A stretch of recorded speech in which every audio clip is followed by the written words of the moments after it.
Okay,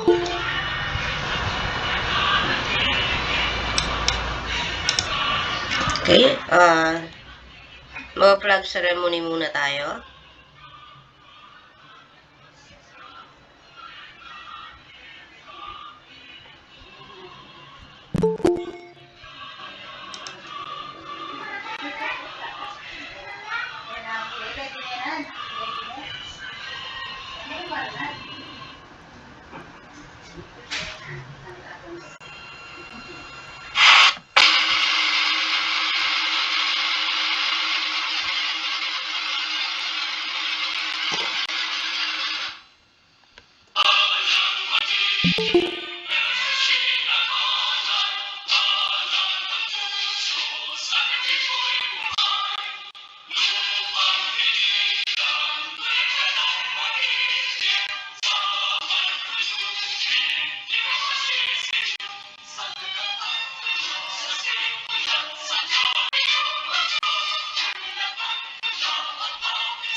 Okay, good morning. So ang topic natin today, history of philosophy.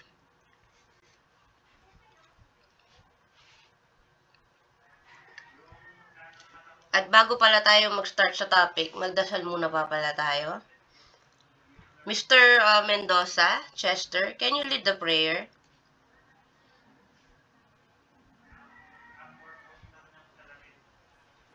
No po, ma'am. You know, the Father, and of the Son, of the Holy Spirit. Amen. Lord Jesus, please give me a good mind, that I may do all my works well, and in such a way that I will make you happy. Help me to understand and remember the things I must learn. Help me to enjoy and be happy with the subject which I find so hard. Amen. In the name of the Father, and of the Son, and of the Holy Spirit. Amen. Thank you, Mr. Yun. Mendoza. So, ang topic natin today, history of philosophy. So, pre-philosophical period, pre-Socratic period. So, Milesians ang unang pre-philosophical period. Tungkol saan tong Milesians na to? Ang unang Greek philosopher kasi is si Thales. Si Thales of Miletus, kaya nga Milesian siya. So, si Thales, ang kanyang work actually is, ganito yung, if you still remember our past topic, yung talking about subject, yung pinag-uusapan. Yung works ni Thales of Miletus is, yung sa kanya, nung kasing panahon nila, ang gusto nilang malaman is, paano ba nagsimula ang universe or ang mundo natin? Paano ba siya nagsimula? So, yun ang isa sa mga works niya. Ang works niya is ganito. Hindi siya naniniwala sa mga supernatural explanation or mga divine component. Ibig sabihin ng supernatural explanation, nakalagay dito, ito. Sabi niya dito, Thales, known as the first Greek philosopher and the father of philosophy, is regarded as the first to engage in the inquiry of searching for causes and principles of the natural world and various phenomena without relying on supernatural explanation and divine component. So, ibig sabihin, hindi siya naniniwala sa mga to. Ano yung mga supernatural explanation? Yung nanggaling daw yung mundo sa ganito, yung mga parang mga alamat sa atin, ganun. So, paano ba nabuo yung unang tao, 'di ba? Alamat ni malakas o ganyan, 'di ba? Ni ni maganda. So ganun yung sa atin. So hindi siya naniniwala sa mga ganon. Si Thales, hindi siya naniniwala. Then, naniniwala si Thales, sabi niya dito, by observing nature, he believed that the earth flows on water, which was considered as the first or ultimate substance.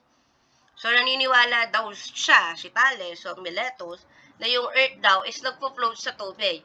Kasi ang water before, siya ang unang-unang ng periodic table natin. So, chemistry, H2O, siya ang unang-una, water. Kaya sabi dito, which was considered as the first or ultimate substance. Yan ang pinag-uusapan nila, periodic table ang pinag-uusapan nila. So, naniniwala daw siya, yung earth is nagpa-float sa tubig. So, yun ang paniniwala niya before. So, before, ganoon, di ba? Ito. Then, susunod naman, another Milesian is the philosopher Anaximander, who also wondered about the beginning of the universe and where it came from, more systematic than Thales. Anaximander claimed that the universe was formed from the boundless or apeiron, which is both the first principle and the substance of the universe.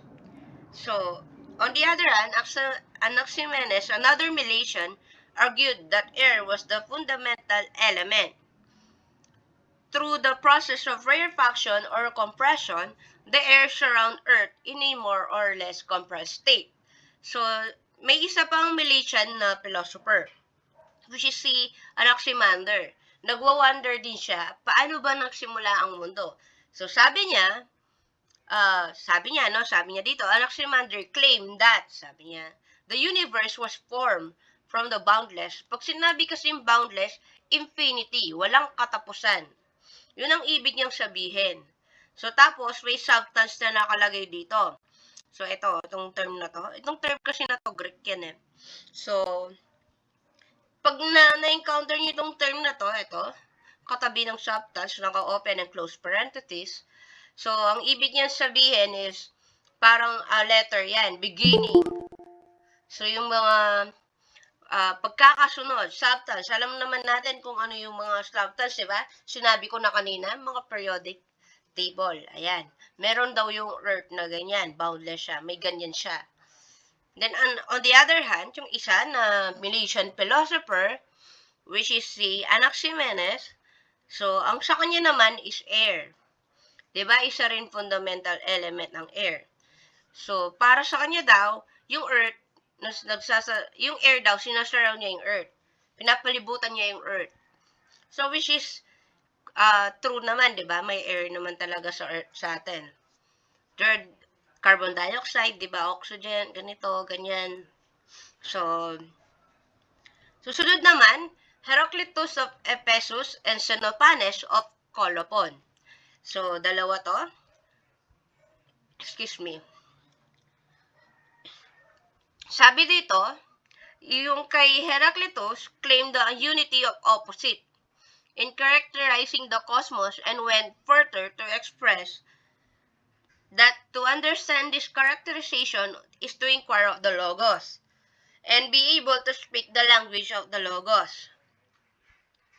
So, ibig sabihin nung work kasi ni Heraclitus, ito, ayan, di ba sabi, unity of opposite. Tapos sabi, to be able to speak the language of the Logos. If you still remember, yung sa mga aralin panlipunan ninyo, ganyan, yung mga iba pang study about sa ganito, pag sinabi kasing ganito, unity of opposite, tapos sabi, to be able to speak the language of the Logos. Ito yung mga tulad ng Egyptian. Di ba? Dati, ang mga writings nila, mga logos sila, symbol. Ayan. So, dati kasi, wala pa talagang writing na talaga na masasabi. So, before, ganun yung mga sulat nila. So, pag bibili sila ng ship, so ABM kayo, no? May iba, yung dito eh. So, ABM, alam naman natin, na yung sa history of sa accounting is may tinatawag sila na clay tablet sa mga panahon pa ng BC. So, dun sa clay tablet na yun, nakalagay doon, nakalista doon kung ano ang binili mo. Kung ship ba, or lamp, or kaya oil, ganyan, jar, mo binili mo, makikita mo may symbol. Ganyan ang ibig niyang sabihin. So, susunod naman, si Xenopanes, On the other hand, he claimed that there is a single God. May isang God lang daw. Naniniwala si Xenophon na iisa lang ang God. Tapos sabi dito, he did not subscribe to the idea of an anthropomorphic God. Ano yung anthropomorphic God? Ibig sabihin yan, yun yung mga taong sumasamba sa mga animals. Diba, back then, tinitreat nila yung mga animals as God and goddesses. There are some naman na naniniwala sa mga, Greek kasi to, di ba? So, naniniwala sila sa maraming God and goddesses. So, kasi si Xenophon, naniniwala siya na si God is human-like siya. So, tandaan nyo yung anthropomorphic God is mga taong nagsasamba sa mga animals. Pag na-encounter yan, yun ang ibig niyang sabihin. So last time, ang bigkas ko dito is Pythagoras. So, which is wrong. May nag-correct sa akin, which is Pythagoras pala ang tamang bigkas niya. Pythagoras and Pythagoreans. Ayan. So, I stand myself corrected. So, ganun din ng bigkas niyo dapat, Pythagoras. Ayan. So, Pythagoras and Pythagoreans. The Pythagoreans believe that the cosmos is structured system ordered by numbers. So, as we know naman, si Pythagoras is the father of mathematics. So, for them, things become knowable because they are structured the way they are. The structure can apparently be expressed in a numerical ratio. Hence, they believe that nature can be quantified. The pre-Socratics and their points of view express a tendency toward observation and analysis. Since this point of view are devoid of any mythical notion, they are already somewhat scientific. So their main concern is the nature of phenomena or what constitute the cosmos. Testimonia and fragments reveal that they are also concerned with religious and ethical thought, the nature of understanding, mathematics, and other areas of concern.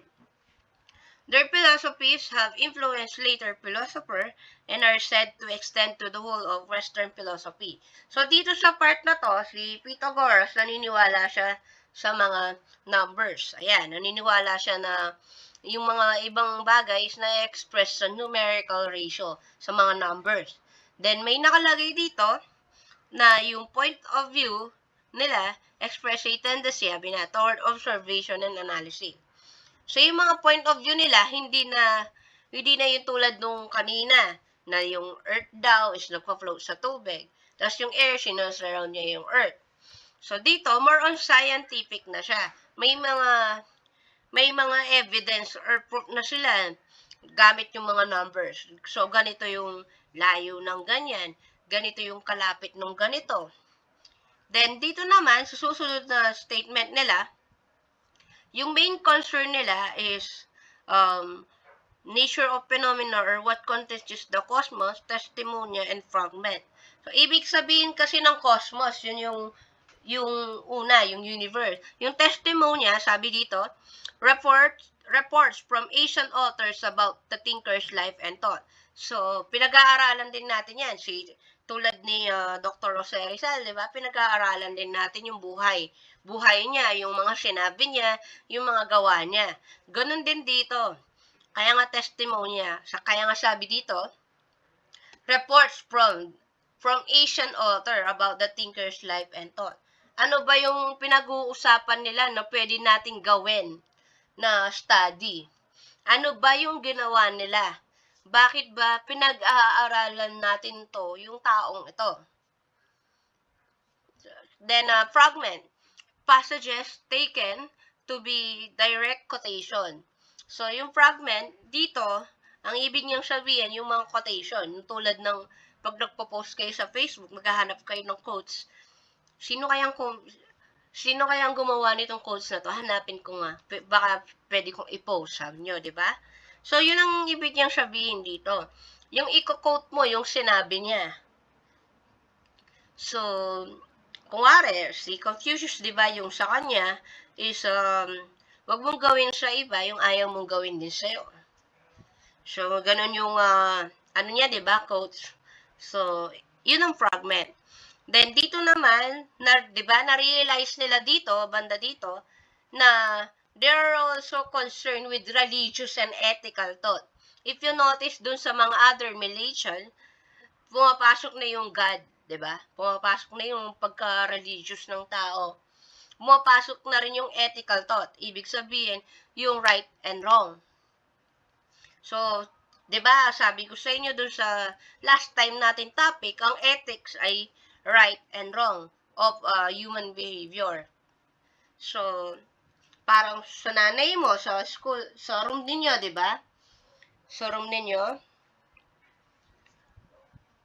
uh, or kaya sa classroom ninyo, so pinagsasabihan kayo na may ito yung rules sa bahay natin. Ito yung rules sa classroom natin.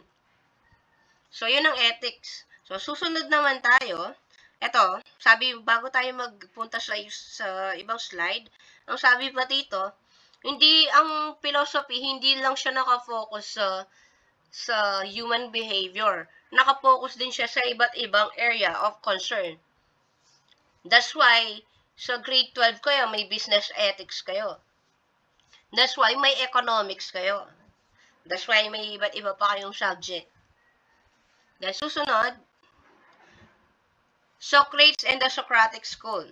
The second period in the history of Greek philosophy is comparatively short, but it is considered the most flourishing. This period was dominated by three famous philosophers, Socrates, Plato, and Aristotle.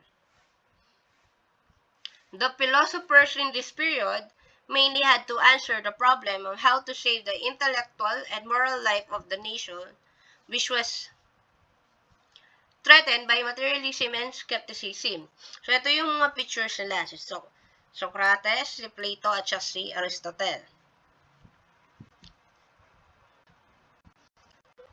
So, itong tatlo daw na to, sabi dito, si Socrates, Plato, and Aristotle are considered three of the greatest philosophers in history.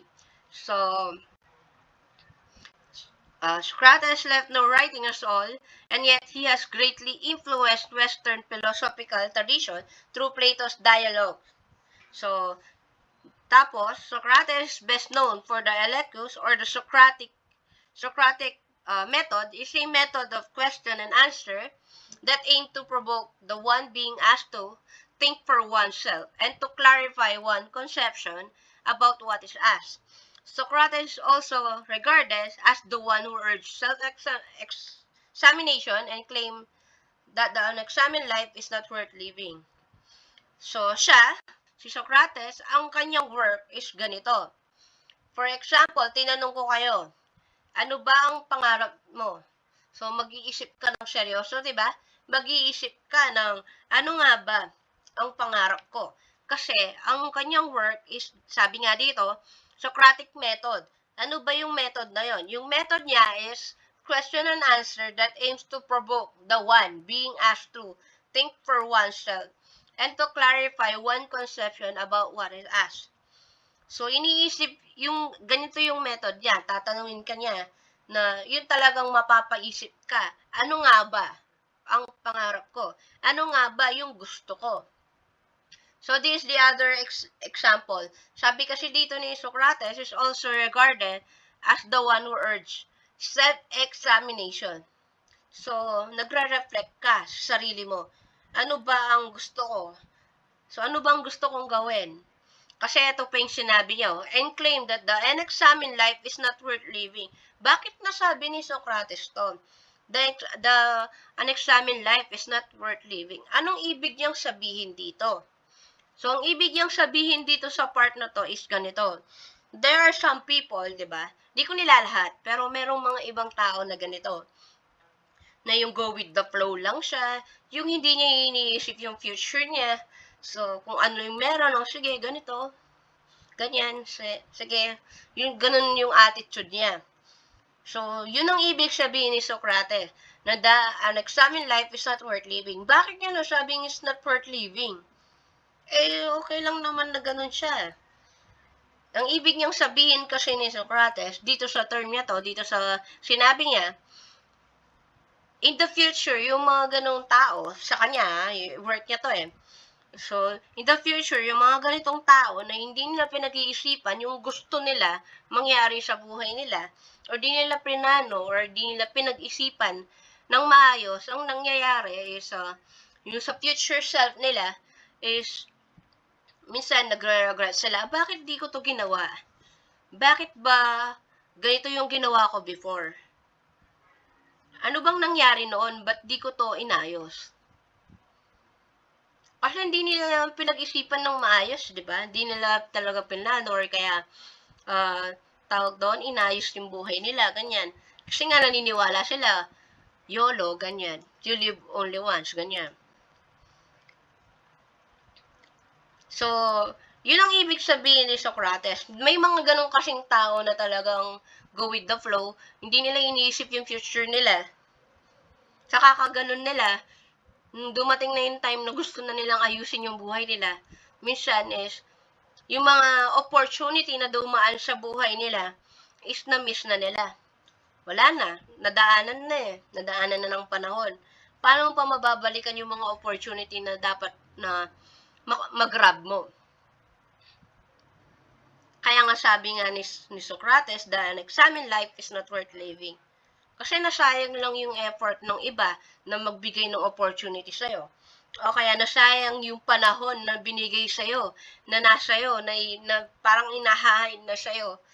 Then hindi mo pinansin. So yun ang ibig niyang sabihin. So hindi ko nilalahat. Maybe there are reason bakit nangyari yun. Diba? Sa ibang banda. Sa ibang banda, baka mamaya kaya hindi niya ginlove is baka ganito. There are sometimes in life, if opportunity comes to you, then grab it. Kasi lumapit na sa'yo yung opportunity kasi, di ba? Hindi na mababalik yun ng pangalawang beses sa'yo. Tandaan nyo yun, hindi bumabalik ang opportunity ng pangalawang beses sa'yo. Kaya pag binigyan ka ng magandang opportunity ng tao, ng kahit sino man, then grab it. Basta tignan mo muna kung maayos ha, huwag yung kuha ka lang ng kuha ng opportunity, baka hindi naman kailangan or kaya baka mamaya, alam mo yun, hindi mo naman magagamit or ano. Tignan mo muna, kaya nga examine eh. Kahit sa trabaho, ganyan din, dapat tinitignan mo muna. Baka mamaya sketchy pala yung binibigay na trabaho sa'yo, hindi mo alam. Kaya dapat, ang sinasabi lang naman ni Socrates dito sa term na to, is maging maingat, maging, alam mo yun, pag-isipan mong maayos yung mga bagay-bagay. Lalo na kung seryosong bagay yon.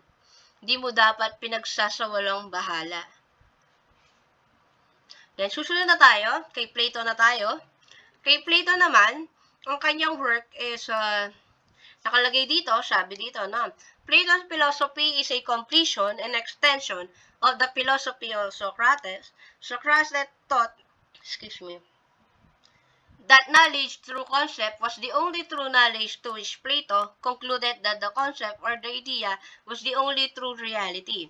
Thus, Plato's philosophy is the science of the idea, or as we should say, of the conditioned basis of phenomena. So, if you notice yung sinasabi kong kay, pwedeng kasing bigkasin na Socrates or Socrates yung pangalan niya. So, it's acceptable, no? Baka nag-wonder kayo. So, sasabihin ko na. So, it's okay. Kahit anong bigkas yung sa kanya, sa name niya, is acceptable. Socrates or Socrates is acceptable.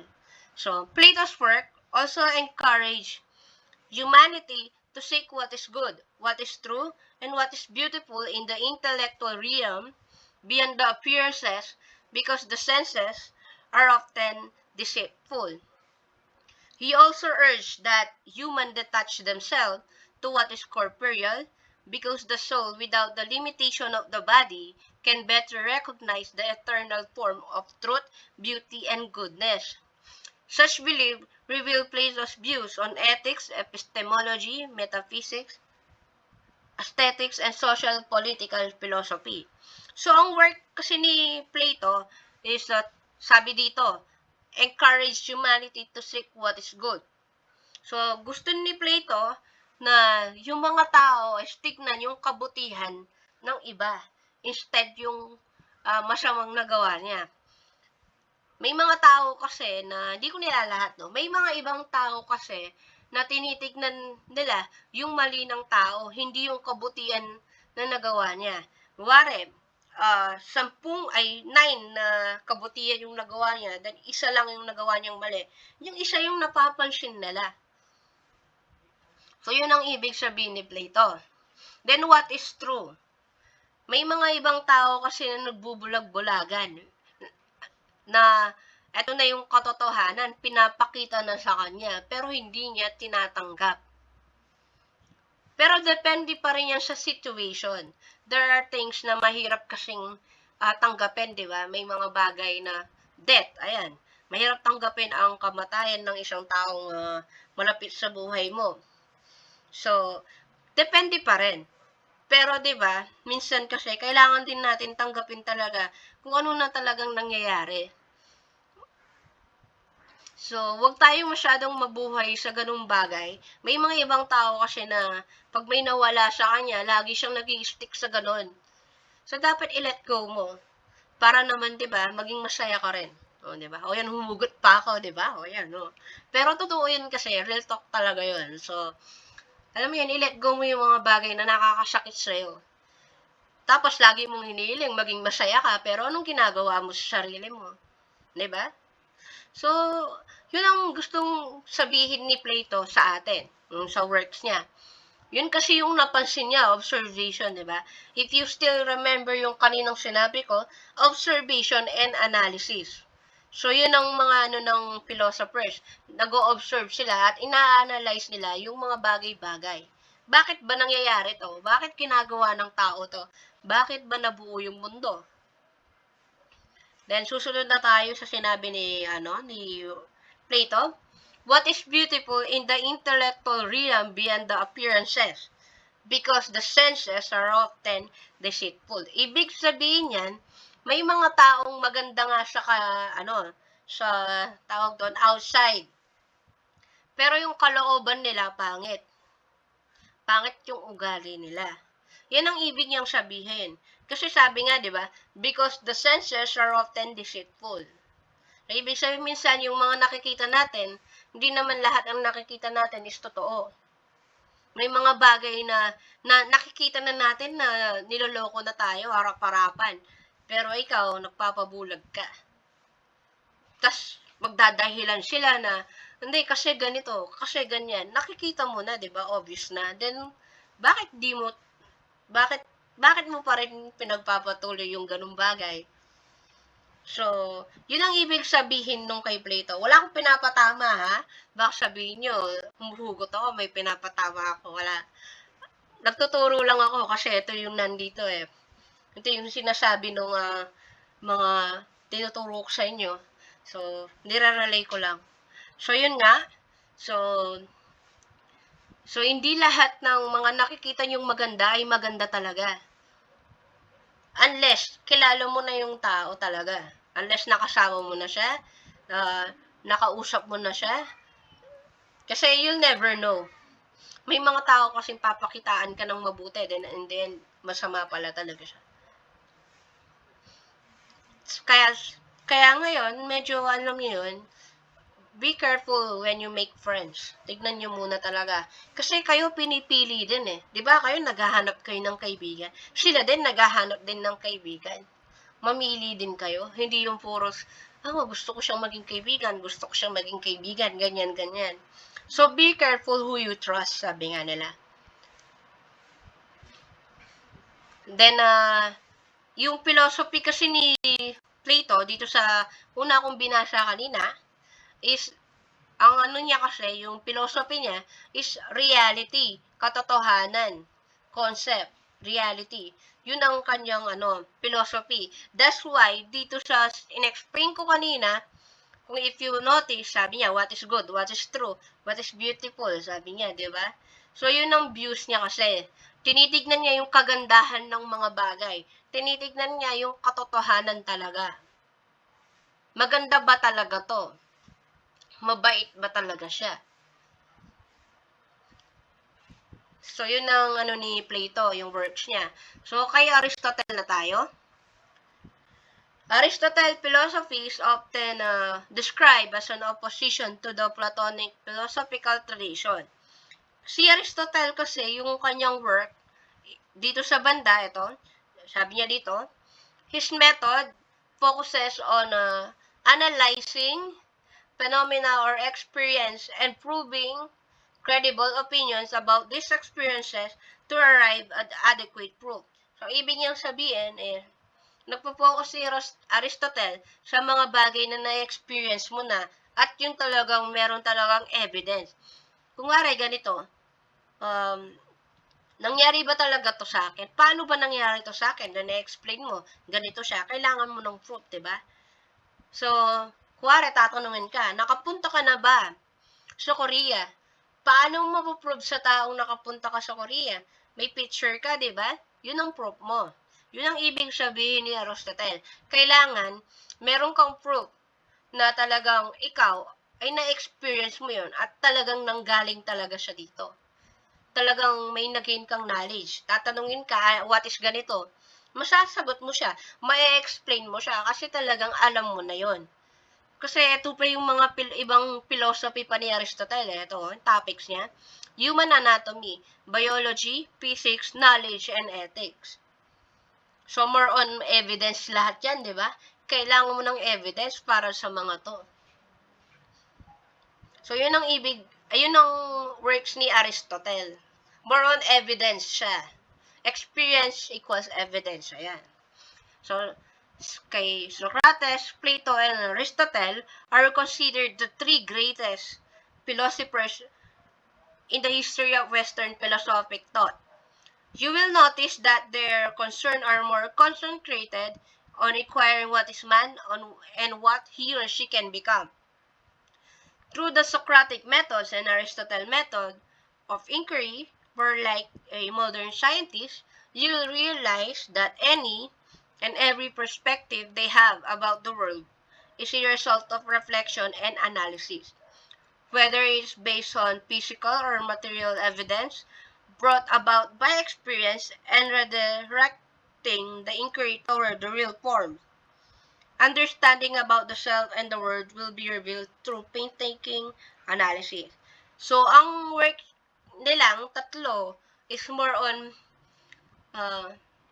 yung huhubog sa pagkatao ng tao. So, in the future ba, base dun sa mga tinuro namin, yung mga works nila na na-share nila, ano bang in the future, ano kaya yung kalalabasan? Itong taong to ba, anong mangyayari sa kanya in the future? Kaya nga sabi dito, you will notice that their concern are more concentrated on acquiring what is man and what he or she can become. Base sa mga experience niya. So, kung na-experience niya to, may magbabago ba o wala? Pagsasabihin ko ba to, magbabago ba siya o hindi? Pero, meron din sa works nila na ganito, na hindi mo mababago yung tao unless gusto niyang magbago sa sarili niya. So, you can force someone to change. So, wag kayong maniwala na porke sinabi mo, magbabago na siya kaagad. No. There are people na pakikinggan ka pero hindi nila gagawin. O pwedeng kahit kahit na hindi mo pa sabihin at alam yung may mali sa kanya, i-correct niya yung sarili niya. So, you can force someone na magbago para sa'yo. No. Maling connotation yun. Maling pag-iisip yung ganung bagay. Nasasabihin mo, magbabago siya para sa akin. Mababago ko siya kasi ganito. No. You can force someone like that. It should be start, sa sarili niya. Kung talagang gusto niyang magbabago siya. Kahit hindi pa sabihin ng tao nakapaligid sa kanya. Kahit hindi pa sabihin ng nanay niya, ng kaibigan niya, o sino man. So, susunod. 3 kinds of love according to the Greeks. So, na all, diba, may love. Ayan, no? May 3 kinds of love daw. Ayan. So, una ay eros. A kind of love that is passionate. Eros, love of desire. So, ibig sabihin nitong unang kind of love is, for example, you love dancing. That's your passion. Or you love writing, that's your passion. So you love singing, passion mo yun. So yung feeling nitong kind of love na to is sobrang strong. Na gustong-gusto ko to. Gustong-gusto ko tong ginagawa ko. Gustong-gusto ko yung sumasayaw, kumakanta, nagsusulat. Kaya passionate, sabi nga niya, di ba? Agape refers the absolute and unconditional love of God for mankind. So, itong agape na to is love of God for mankind. Yung pagmamahal ng Panginoon sa atin, which is unconditional, di ba? Tapos, dito naman is philia. Pwede rin ng agape na yung love mo sa Panginoon. Pwede rin vice versa kasi. So, dito naman sa philia, involves a fondness and appreciation of the qualities of the beloved. Forms of philia may be directed in friendship, family, or profession. So, ibig sabihin nito is na-appreciate mo yung ginawa ng magulang mo sa'yo. Kasi nga, appreciation yung philia, di ba? Kind of love pa rin yan. So, na-appreciate mo yung magulang mo sa ginawa niya para sa'yo. Na-appreciate mo yung kaibigan mo, friendship, kasi through good and bad times, nandyan siya sa'yo. Kahit na anumang mangyari, nandyan yung mga kaibigan mo. So, yun ang ibig sabihin ng philia. So, more on appreciation siya.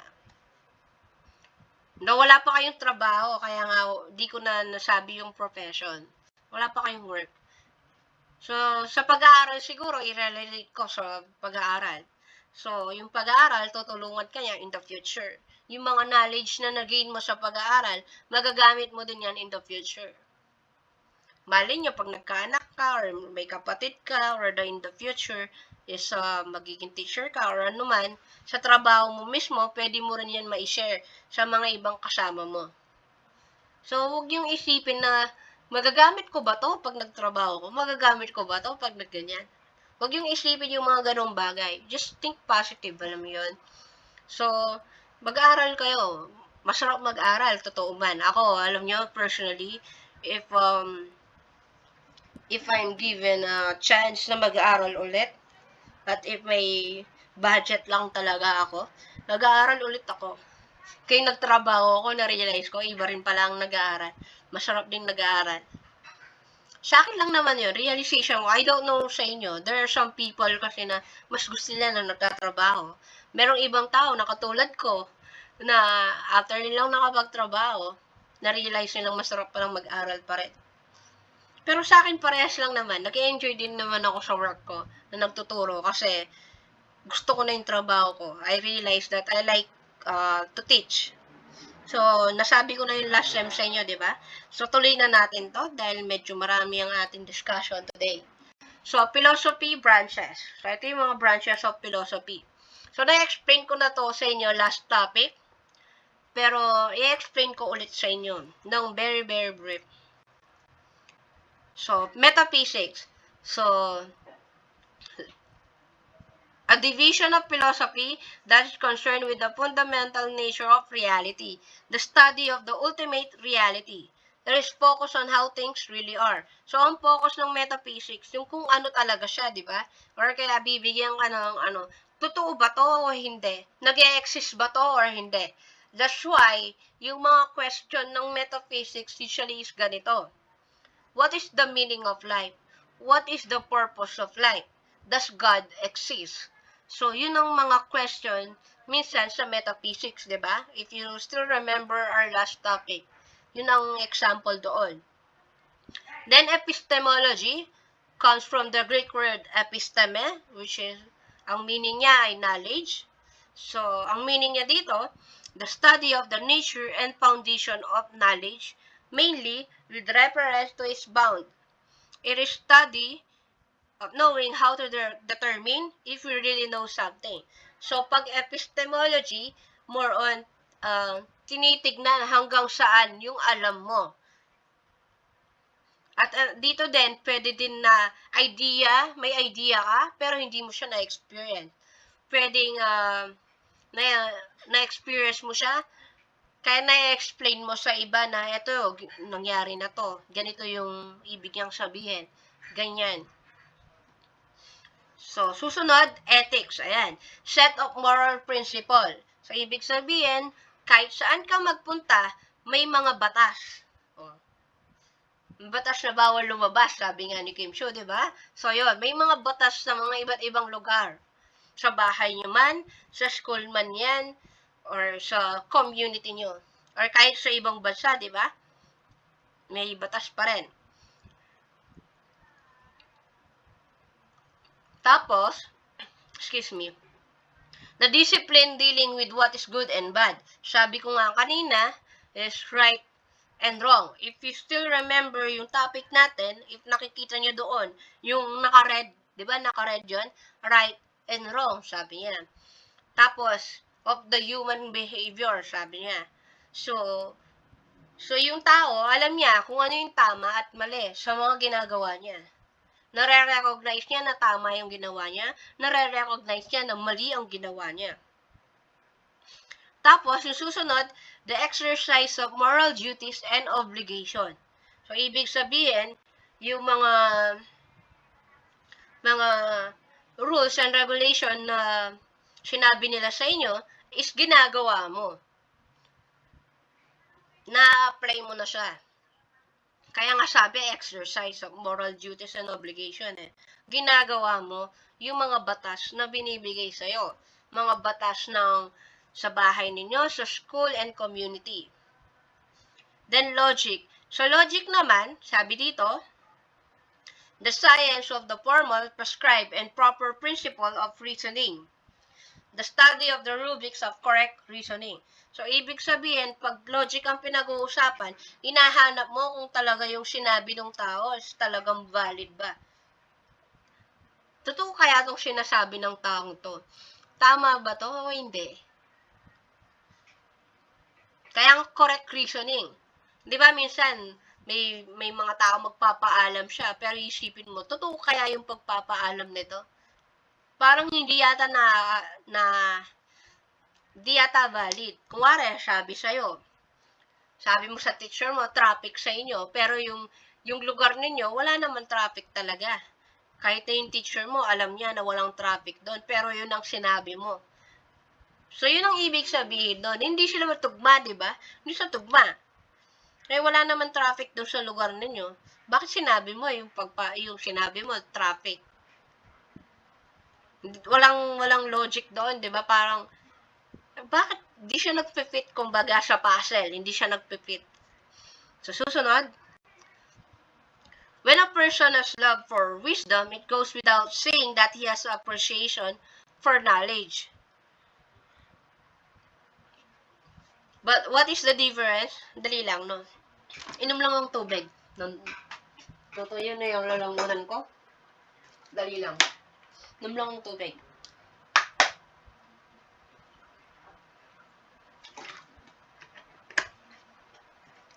Nasaan na ba ako? Okay. So, dito na tayo. Tinatanong dito sa second paragraph, if, kung may difference ba between wisdom and knowledge. Pero actually, magkaiba talaga ang wisdom and knowledge, sabi sa pangatlong paragraph. They are different. Sabi nga dito, they are actually different.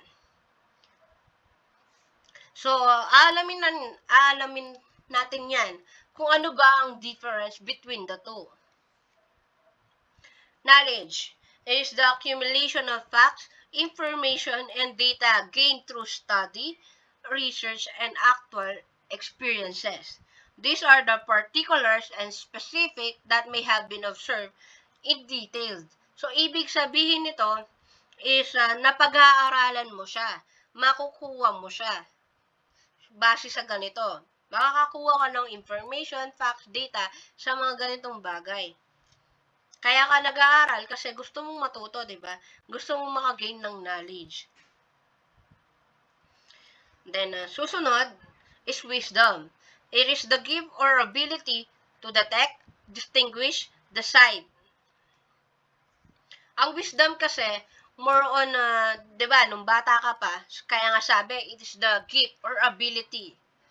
So, ikaw, bata ka pa, is tatanungin ka, 'di ba? Detect tayo, ha? Tatanungin ka, sino yung mama mo sa kanila? Ituro mo yung mami mo. Tapos ikaw, tuturo mo siya, 'di ba? Nung baby ka. Tapos tuturo mo na, detect, ayun yung mami ko, amo. Distinguish. Oh. So, nasan si daddy mo? Siyempre, daming tao, di ba? Nasan si daddy mo? Nasan si mami mo? Ituro mo, ito si mami ko, ito yung daddy ko, ana. O, decide. So, nung bata ka, ganito yung ginagawa sa'yo. Anong gusto mong pagkain? Chocolate ba? Or vanilla? Cookies and cream, ganyan. Excuse me. So, yun ang ibig sabihin ng wisdom is nasa yun na. Innate na yan. Yan yung ability mo na ma-detect mo kung totoo ba yung facts na yun. Totoo ba yung information na nakuha mo. Wisdom na yun. Na-detect mo na totoo ba siya o hindi, di ba? Nakakapag-decide ka na yung na-experience mo is talagang kailangan ba o hindi. Yung knowledge na kukunin mo, distinguish siya yan. Is kailangan ba or hindi talaga. And more on deep understanding ang wisdom. More on ganyan siya na ano ba, tama ba siya or hindi? Makakabuti ba sa akin to o hindi? Yun ang wisdom. Ang knowledge kasi ina-accept mo. Kung ano yung binibigay sa'yo na information.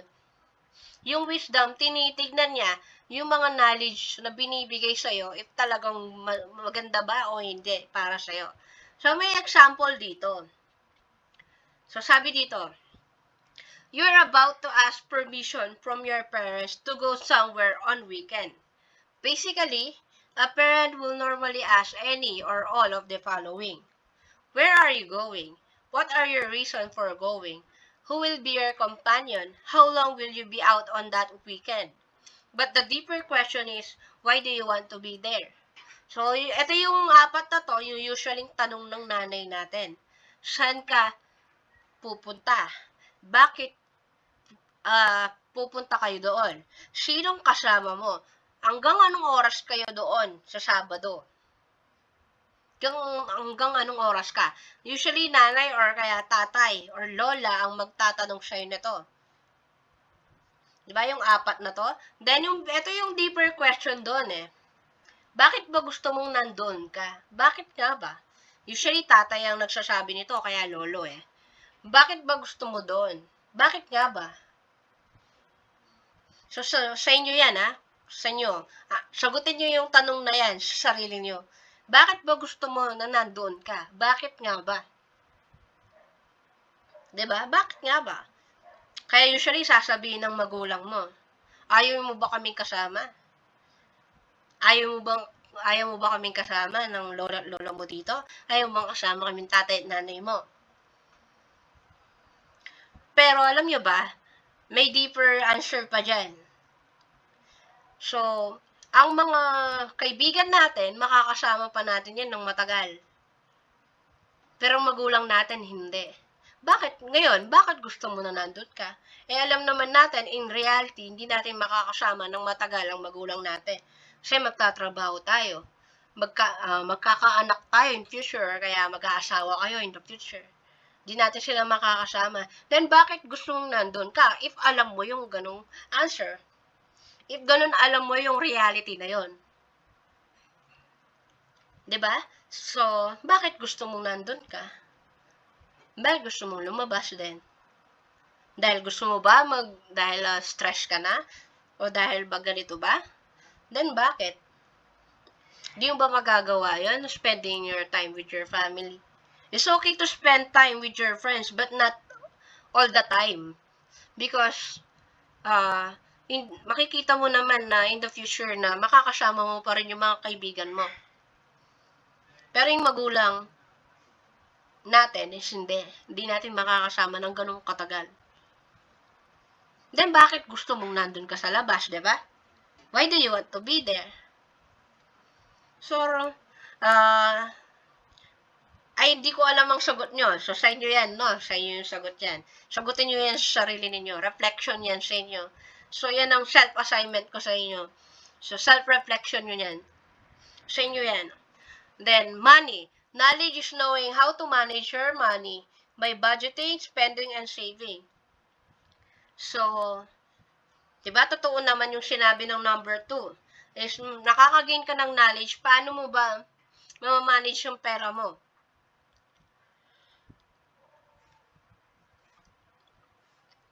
Wisdom is the ability to recognize and understand in what way will money impact the quality of your life and your future. Which is true, di ba? May mga iba kasi na yung money, sabi nga nila, money is the root of evil. So, yung mga ibang tao, pag nakakuha na sila ng pera, yan, minsan hindi na nila iniisip yung tama at mali.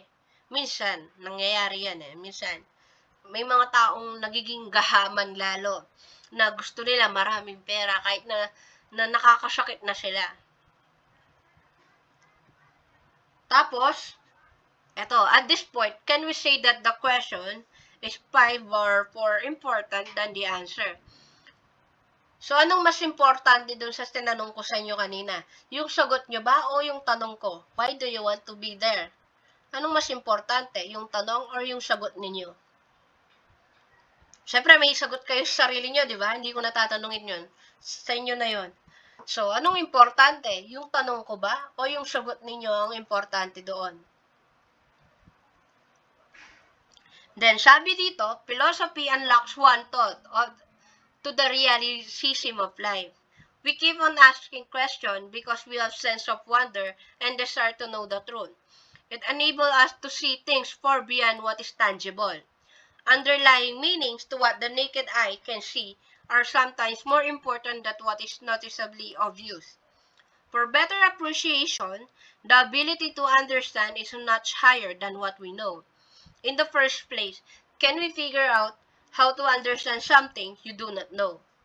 So, ang ibig sabihin nitong paragraph na to, tayo daw na tao, tayo mismo na may sense of wonder tayo, ibig sabihin is curious tayo palagi. Ano ba yung ganito? Ano ba yung ganyan? Talagang mangyayari ba to? Hindi. Bisan inaalam natin kung ano yung totoo. Ano ba yung totoo? Totoo bang ganito siya? Totoo bang ganito? Lalo na ngayon, di ba, yung sa vaccine. So, maraming sinasabi na yung vaccine is ganito, yung vaccine is ganyan. So, we really don't know kasi unless na na-experience natin itself, di ba? Then, merong mga ibang bagay na sabi ko nga kanina, yung nakikita mo na, dapat, kung nakikita mo na, dapat, alam mo yun, gawin mo na, or kaya iwasan mo na, i-let go mo na. Diba? So what kung ayaw ka nung tao, diba? Edi don't mo. Edi don't. Kung ayaw mo ko, edi don't mo. Pero seriously, so seriously speaking, if that people is toxic na talaga para sa'yo, then alam mo yun, iwasan mo na. Hayaan mo na. Everybody deserve to be happy, sabi nga. Everyone deserve to be happy. So, susunod naman, sabi dito, can you figure out how to understand something you do not know? So, mas, maiintindihan mo ba yung bagay na hindi mo alam? Tulad ng example na to, is there life after death? So, yung mga ganitong question, di ba, hindi mo talaga siya masasagot. Kasi hindi ka, at the first place, hindi ka naman namatay, di ba? Para malaman mo. Di ba? Hindi mo to masasagot. Hindi mo siya masasagot. Kasi hindi mo siya na-experience. Hindi mo siya talaga naiintindihan.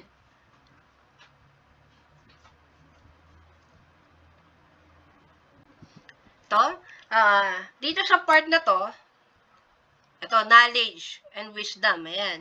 So, pag sinabing knowledge, na-experience mo yan. Napag-aralan mo. Sabi ko nga kanina, napag-aralan mo.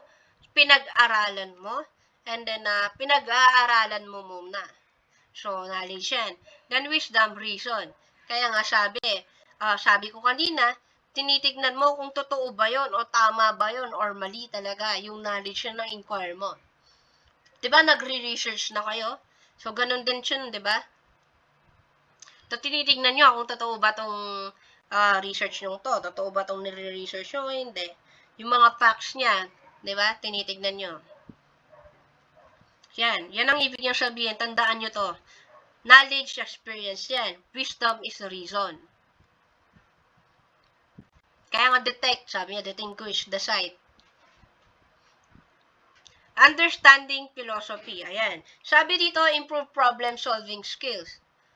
So, dahil nga naka-experience ka na sa mga ganung bagay, kung wari, nakapunta ka na sa Enchanted Kingdom, yung example ko before, nakapunta ka na ng Enchanted Kingdom. So, dahil na-experience mo pumunta doon, ma-explain mo sa kaibigan mo, ma-solve mo yung mga ibang problem din niya.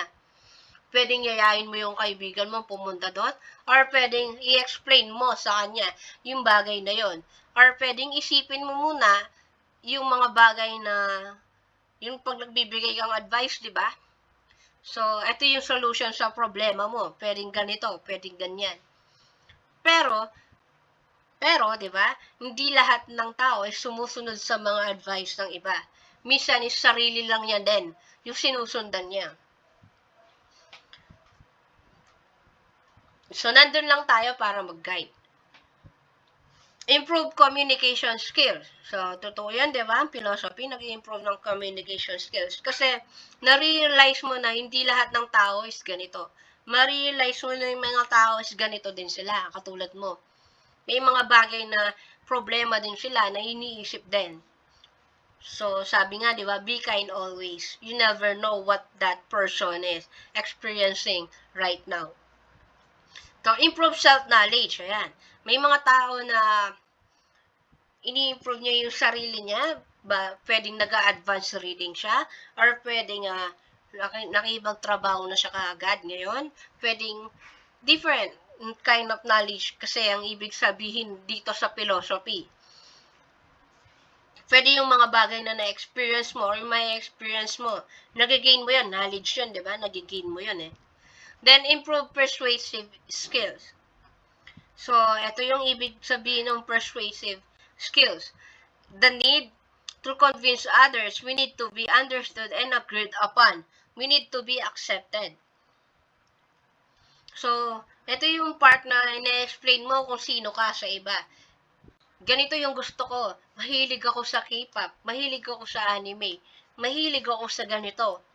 Favorite color ko ay ganito. Ito yung pangalan ko. Pero not all the time, we need to be understood. We need to be accepted. Not all the time. If that person really don't like you and he doesn't want to accept you, then go. Diba? Then don't mo. Don't mo. Diba? Bakit mo ba pagpipilitan yung sarili mo sa ibang tao? Hindi ka pumunta sa mga taong ma-appreciate ka. Ma-appreciate ka, diba? So, di mo kailangan ng validation ng ibang tao para ma-accept ka. Be yourself. So, task of philosophy. So, dito sa philosophy, may critical and constructive tayong tinatawag. So, pag critical ang ano ng philosophy, critical task, ang ibig sabihin nito is yung katulad ng mga question ko kanina, na why do you want to be there? Yun talagang mapapaisip ka. Yun ang ibig sabihin ng critical task. Then, doon sa constructive task naman, is halo na to.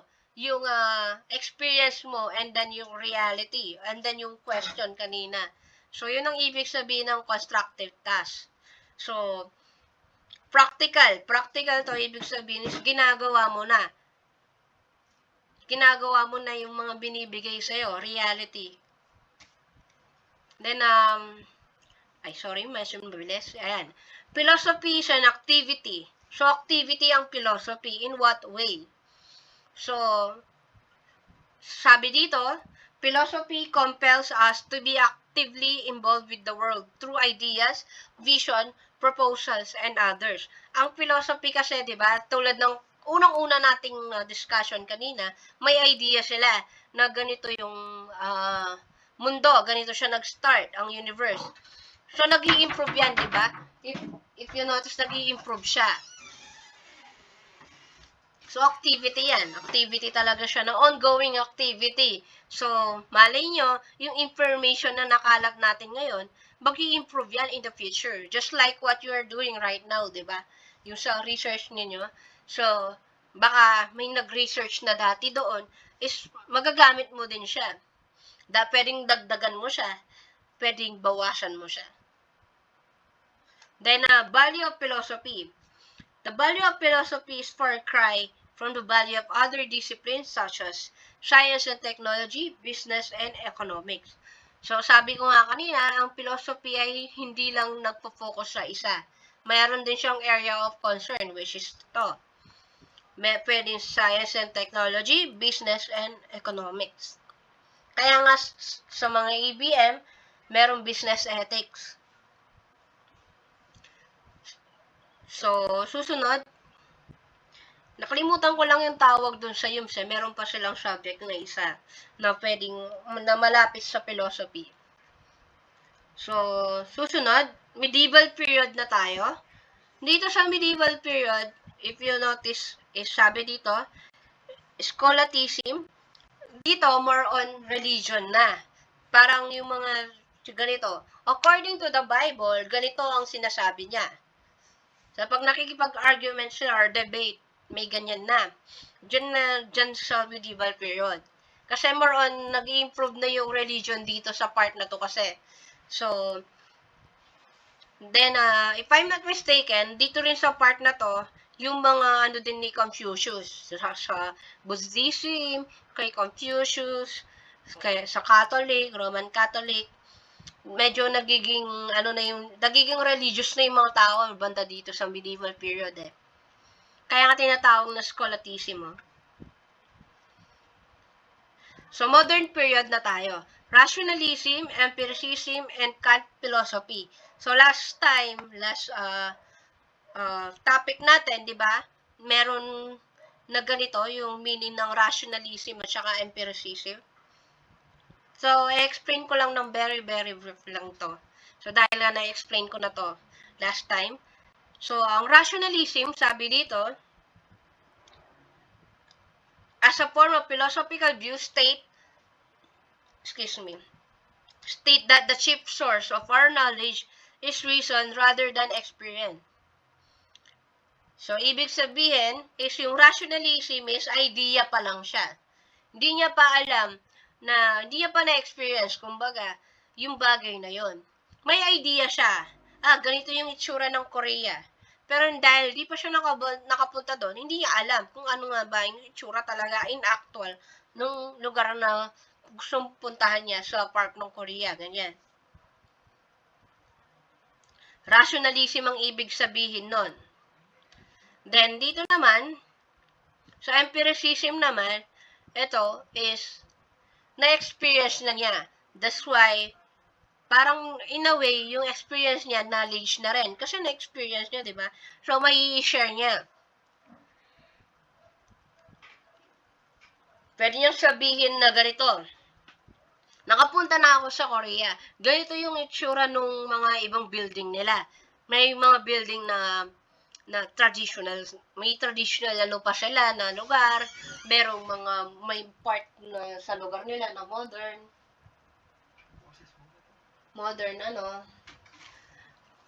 modern building. So, yun. So, susunod. So, tandaan nyo, ang pagkakaiba ng rationalism is, yung rationalism or rationalist is idea. So, hindi niya pa na-experience, pero may idea na siya. So, empiricism or empiricist yung tao, no? Empiricism is, may experience na siya. That's why, na-explain niya. Na ito, nakapunta na ako sa ganito yung itsura niya, ganyan. So, para yung example dito, yung color red daw. So, imagine mo yung color red. O, sinabi na sa'yo lahat ng kulay. Then, explain kung ano yung itsura ng red. Pero, nung dinala ka doon sa lugar na maraming color red or maraming color, di mo ma-identify kung ano yung red. Kasi hindi mo pa siya nakita, hindi mo pa na-experience. So, yun ang ibig sabihin nito. Then, susunod, yung kay Immanuel Kant. Yung kay Immanuel Kant kasi, ang sa kanya is halo. Pinagsamang empiricism and rationalism. So pwedeng na-experience mo siya, may idea ka na and then na-experience mo. Pwedeng na-experience mo siya kahit na wala kang idea na na-experience mo na pala siya. Then kukwento mo, ay, ganun din yung nangyari sa akin, mo. Pag nagkukwento kayo, di ba? Ganito yung sa akin, ganito din. So, yun ang ibig sabihin ni Immanuel Kant. Parang ganito, it means that to make sense of our experience of something, we need concept to describe it, while experience supplies the content of our concept necessary in forming judgment about our experiences. So, minsan, pag na-experience natin yung isang bagay, na-explain natin. Minsan naman, na without knowing, na-experience pala natin yun, na hindi tayo aware na ganun pala. Yun pala yun. Or kaya may nakita tayong lugar, doon pala nangyari ang Dead March. Nadaan-daanan mo lang siya, yun pala, doon pala. Pwedeng ganoon ang ibig sabihin ni Immanuel Kant. Then, nasa contemporary period na tayo. The Analytic and the Continental Tradition. So, dalawa to, no? Yung una is yung Analytic Tradition. So, may tatlong philosophers dito. Una ay si Bertrand Russell. I don't know if correct yung pagkakabigkas sa name niya. Then George Edward Moore, Ludwig Wittgenstein. So, tatlong philosopher yan. Dito sa analytic tradition tayo, no? Yung kay Russell, ang sa kanya, sabi dito, Russell conception involves an analysis of meaningfulness of description as opposed to name that designate or denote a subject. So, nag-a-analyze si Russell sa mga bagay na nakapaligid sa kanya, if talagang meaningful ba yon, maganda nga ba talaga yon, ganito ba talaga yung based sa description niya, ganito ba talaga yung itsura niya. Ganon kay yung work ni Russell. Then kay Moore naman, on the other hand, analysis is decomposing complex concept into their simple constituent. So, yung mga bagay na komplikado, ayan. So, ganito, parang ganito, gagawin mo yung komplikadong bagay into simple things. So, dapat, kaya ang analysis So, parang sa math yan, di ba? Pag nasa-solve ka sa math, pwedeng may long method, may short method. Di ba? So, ganito yung pag-solve nito, dito sa short na to. Ganito pag-solve ng long. So, nasa sa'yo kung anong sa palagay mo ang mas mapapadali. Ikaw, mas nadadalian ka ba sa long? Or mas nadadalian ka the short method? Yun ang, Yun ang work ni Moore. Susunod naman, yung kay Wittgenstein. Yung sa kanya naman is carefully analyze ordinary language use known as linguistic analysis. So, may mga tao kasing nag-aaral ng mga lengguwahe. Mga linguistic, ayan. So, before kasi, di ba, ito yung language. Then ngayon, marami ng language Pati sa Pilipinas, we have a different language. Dialect, ganyan. Language, dialect, ganito. Sa lugar natin, sa Pilipinas pa lang, marami na. That's why, nag-decide ang ating DepEd, di ba, ng natin, na sa mga grade school is mother tongue ang tinuturo. Kasi sa mga ibang lugar, namamatay na yung language nila. So, inaalam yan. Linguistic analysis. Inaalam talaga yan. Pinag-aaralan ng maayos yan. If, dati ba, yung lugar na to, ganito yung language, bakit napunta sa ganitong language yan? Bakit sa lugar na to, samot-sari yung language na nila? Bakit merong ganitong language, ganito yung nila. Then, susunod is continental tradition. Ang ibig sabihin ng continental tradition is ganito. Gaya ng sinabi ko lang to kanina Na, kuwari, pupunta ka sa lugar na yon, dun pala nangyari ang Death March. So, and then, ang ibig sabihin kasi ng continental tradition, parang ganito. Kuwari, piyesta ng kaklase mo. Piyestang ganito. Then, alam mo kung saan lugar yon, di ba? Piyesta ni ganito. Nasasabihin mo, taga saan siya. Doon mo ma-realize na, doon sa lugar na yon. Sa lugar na yon, ang piyesta nila is ganito. Ang hindi ko makalimutan na piyesta sa buong buhay ko ay yung Santa Guagua, yung San Juan. So, alam niyo ba yon? Nabasa ako ng buong katawan. Kaya hindi ko yun makalimutan, yung ultimong date, etc. Hindi ko makalimutan yun. Because, nabasa kasi ako ng buo nun eh. Pati yung sapatos ko nasira nun kasi, yan, leather. Kasi nabasa. So, yun ang ibig sabihin ng continental tradition. So, yung lugar na culture and tradition nila. Pag sinabi mong sa Pampanga, ganito yung kultura nila, tradition nila. Pag pumunta ka sa Manila, ganito, ganyan.